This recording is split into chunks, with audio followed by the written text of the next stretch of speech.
Welcome back to Growing God's Gifts with Kira St. Pierre. Today I will be reading Chapter 4 of Secrets in the Secret Place, called The Secret of Radical Obedience. Now let's go ahead and dive in. Hearing God in the secret place is one of the greatest keys to the overcoming Christian life. However, it must be linked with its corollary, radical obedience. We hear and then we do. But be doers of the word, and not hearers only, deceiving yourselves. James 1:22. By radical obedience, I mean immediate obedience that fulfills the commandment to its fullest measure. Radical obedience does not seek to comply to the minimal standards, but pursues extravagant, lavish fulfillment. If Jesus says, "Sell all," then we sell all immediately. The New Testament word for obedience, hupako, is a compound word of two Greek words, hupo, which means under, and ako, to hear. And to obey is to hear under. Obedience involves listening attentively with a heart of compliant submission and then obeying His word. Implicit obedience starts, for every one of us, not in doing good works, but in sitting at His feet and hearing His word. Devotion to the secret place is the saints' first great act of obedience. Jesus revealed this, but He answered them, saying, "Who is my mother, or my brothers?" And He looked around in a circle at those who sat about Him, and said, "Here are my mother and my brothers, for whoever does the will of God is my brother and my sister and mother." Mark 3:33-35. The will of God in that moment was for the people to sit at Jesus' feet and hear His word. Until you attend to this responsibility first, you will be constantly frustrated in your inability to uncover the joys of radical obedience.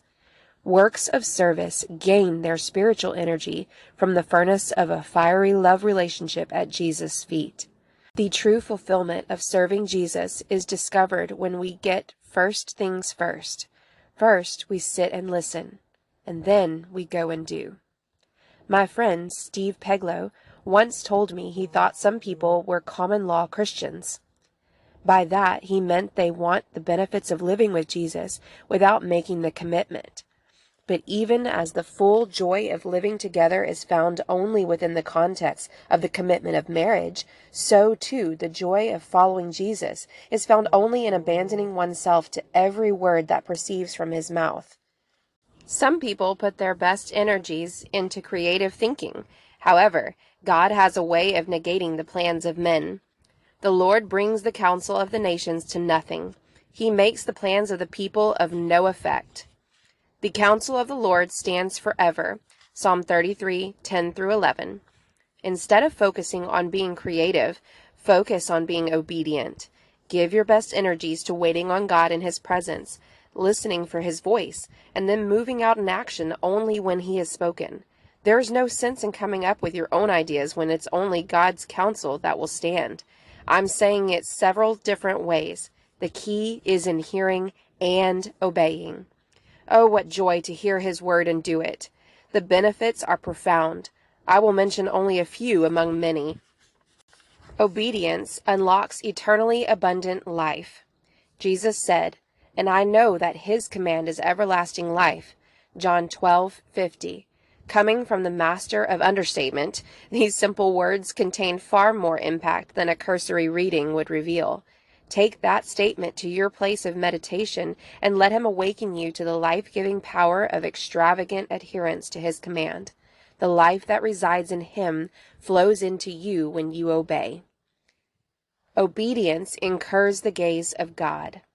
God looks with special interest and affection upon the one who is devoted to obedience. He said it this way, "But on this one will I look, on him who is poor and of a contrite spirit, and who trembles at my word." Isaiah 66:2. It's fantastic to just imagine it. You're in the secret place with His word before you, and you're trembling at the prospect of His speaking to you. He sees your willing spirit and conceives of ways to honor your devotion. Wow! To tremble at his word means firstly that we long for him to speak, and secondly, that we tremble with ready diligence to act upon that word that comes.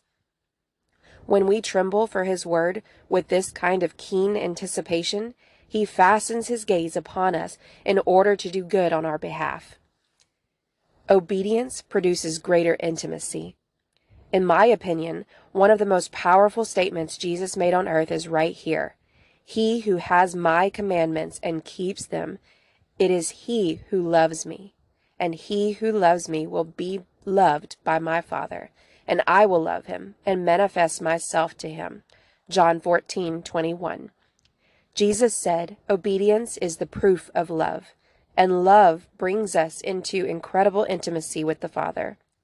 Furthermore, obedience unlocks the affections of Christ and his self-disclosure to the human heart. There's nothing more I long for than for Jesus to manifest himself to me. For the hope of beholding him, I will embrace any and every command of his mouth. I choose to obey him, not because I am energized by watching my obedience change people's lives, but because his presence is so sweet when I obey. My heart is inflamed with zeal for his closeness, and obedience only fuels that fire.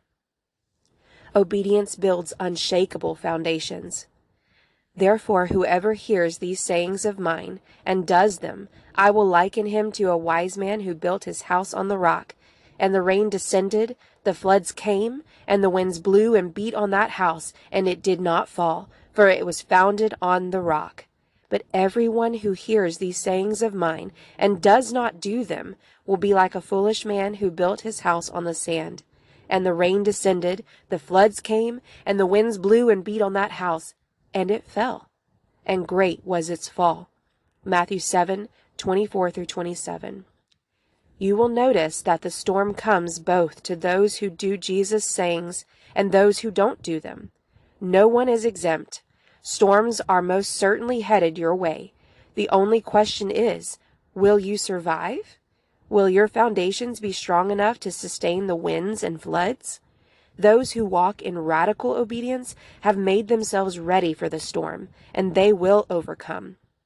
Oh, that you had heeded my commandments!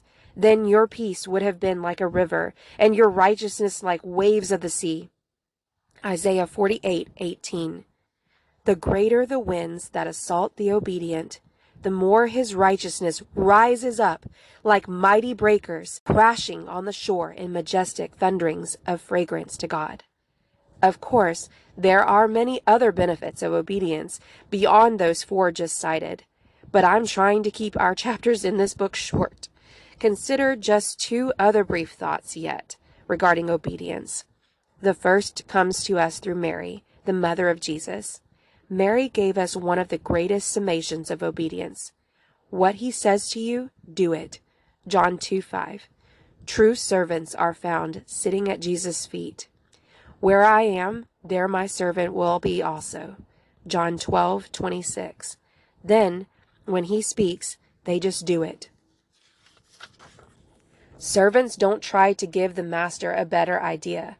Servants don't complain that they think the task is stupid. Servants don't try to decide if they're in the mood to do it right now. Servants don't decide if the task is within their dignity to perform it. They just do it. So likewise you, when you have done all those things which you are commanded, say, we are unprofitable servants.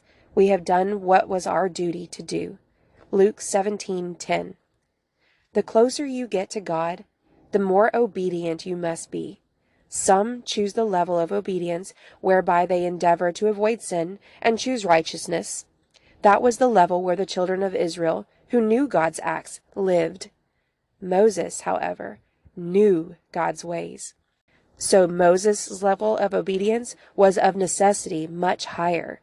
The issue for Moses was no longer simply, is this action right or wrong? The issue was, what is God's command? For example, when Moses was on the fiery mountain, the command was, stay behind the cleft of the rock, because if you come out from behind the protective rock and see my face, you'll die. You're so close to me right now, Moses, that if you make a wrong move, you'll see my face and have a cardiac arrest on the spot. Now, is there anything wrong or sinful about stepping out from behind a wall of rock? No. But when you're that close to God, it's imperative you follow His instructions to the letter and stay where He's putting you. It bears repeating. The closer you get to God, the more obedient you must be. I don't know about y'all, but this chapter is getting good. I love this book. This is, I think, my third time reading through this book, and every time I read it, there's new inspiration found in it. I just love it. I hope y'all are enjoying this so far, and please forgive me for mispronunciations of Greek words because I am not fluent in Greek, so I apologize. I hope y'all have a wonderfully blessed day and look forward to hanging out with you guys next time. Have a good one.